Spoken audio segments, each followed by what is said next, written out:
అనుకుంటూ ఉండొచ్చు, కొంచెం వీళ్ళని ఇబ్బంది పెడితే, కొంచెం నొక్కి పెడితే ఏముంది, భయపడి వెళ్ళిపోతారులే అని మీరు అనుకుంటుండొచ్చు. మీరు మమ్మల్ని ఎంత మానసికంగా దెబ్బతీయాలి అనుకున్నా మేము వెనక్కి తగ్గం. చేశారు, మీకు చేతనైనంత చేశారు. ఇండస్ట్రీలో ఒక పని లేకుండా చేశారు, పర్వాలేదు, నిలబడి తట్టుకునే శక్తి నాకుంది. ఇలా ట్రోల్స్ చేస్తారా, ఇలా భయపడతారా, అడ్డుకునే ధైర్యం నాకుంది, నిలబడి పోరాడే ధైర్యం మాకుంది. మా పార్టీలో ఉన్న మహిళా నేతలపై మీరు ఎంత అసభ్యకరంగా మాట్లాడినా, మమ్మల్ని ఎంత కృంగదీయాలని చూసినా వెనకడుగు వేసే ప్రసక్తి లేదు. రాష్ట్రంలో మహిళలపై జరిగినటువంటి ఈ అత్యాచారాల్ని, అఘాయిత్యాలకి, హత్యలకి, ఇవన్నీ పాల్పడుతున్న నిందితులపై మీరు కఠిన శిక్ష తీసుకోవాలి, ఖచ్చితమైన యాక్షన్ తీసుకోవాలి. ఆ నిందితులకి శిక్ష పడాలి.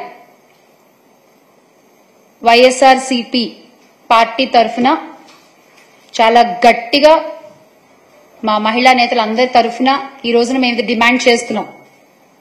రాష్ట్రంలో మహిళలపై జరిగినటువంటి అఘాయిత్యాలకి మీరేం సమాధానం చెప్తారు? We are demanding an answer. ఒకవేళ ఇదే గనక కొనసాగితే మాత్రం, ఇలాగే గనక జరుగుతుంటే మాత్రం ఓకే, పెద్ద ఎత్తున ఉద్యమించడానికి మేము రెడీ. ఖచ్చితంగా పెద్ద ఎత్తున ఉద్యమిస్తాము. మహిళలకి అండగా నిలబడుతుంది వైఎస్ఆర్సీపీ పార్టీ. ఎప్పుడు మేము అండగా నిలబడతాము. అసలైన మహిళా శక్తి ఏంటో అవసరం వచ్చినప్పుడు ఖచ్చితంగా మీకు చూపిస్తాం, మీరు ఇలాగే కొనసాగితే మాత్రం. జై హింద్. చేశామన్నా, తీసుకునేది ఎవరు, యాక్షన్ తీసుకునేది ఎవరు? వచ్చే 1000 కంప్లైంట్లలో ఇదొకటి. నేను ఒక్కదాన్నే కాదు కదన్నా సైబర్ క్రైమ్ బాధితురాలని. ఎంతమంది ఆడపిల్లలు లేరు, ఎంతమంది లేరు?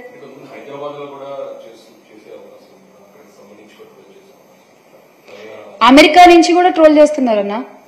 మీరు ఓన్లీ హైదరాబాద్ అడుగుతున్నారు, అమెరికా నుంచి కూడా ట్రోల్ చేస్తున్నారు. అక్కడి నుంచి అంటే వీళ్ళు ఏంటంటే, ఇది ఓకే మన అపోజిట్ పార్టీ సినిమా ఇండస్ట్రీ నుంచి వచ్చారు, తేలిక చులకన, అందరి వేళ్లు అక్కడి నుంచే ఉన్నాయి, ఇందాక మనం మాట్లాడుకున్నట్టు. కానీ పక్క వాళ్ల మీద బొజ్జు జల్లడం మాత్రం చాలా ఈజీ. అది కరెక్ట్ కాదు కదమ్మా. అంతే, భయపెట్టేస్తే భయపడి పారిపోతారు అనుకుంటున్నారు. ఏం పర్వాలేదు.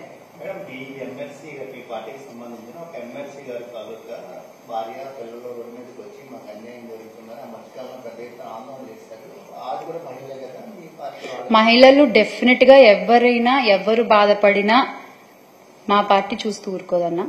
ఖచ్చితంగా ఎవరికి ఏ విధంగా న్యాయం చేయాలో ఆ విధంగా న్యాయం జరుగుతుంది, చేస్తారు. ఇది విషయం ఇంతకు ముందు జగన్మోహన్ రెడ్డి గారైనా, మా పార్టీ ఇతర మహిళా నాయకులైనా, మహిళా అధ్యక్షురాలు కళ్యాణి గారైనా ప్రతిసారి చెప్పుకుంటూ వస్తూనే ఉన్నారు. రోజా గారు కూడా చెప్తూ వస్తున్నారు. మళ్లీ చెప్తున్నాము, ఎవరైనా సరే మహిళలకి ఖచ్చితంగా అండగా నిలబడేటువంటి పార్టీ మన వైఎస్ఆర్సీపీ. ఖచ్చితంగా తగిన చర్యలు తీసుకుంటారు. డెఫినెట్లీ. థ్యాంక్ యూ అన్న. Thank you.